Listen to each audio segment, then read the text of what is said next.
I sat down. I, Joseph Tamale Mirundi, son of Oyo Omwana Mirundi, I hereby direct my two military police guards at my home at Chengera to shoot my son on sight.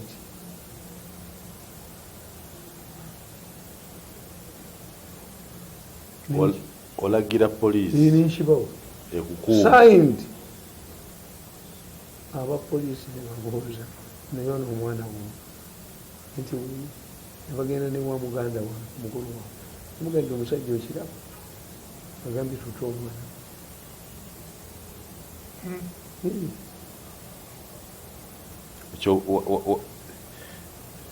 ffe watulaga nti oyo ye mwana akufaana nga buli muzadde bw'ayagala bw'owagira muhoozi adde mu kifo kya Museveni n'omwana ono akufaanana.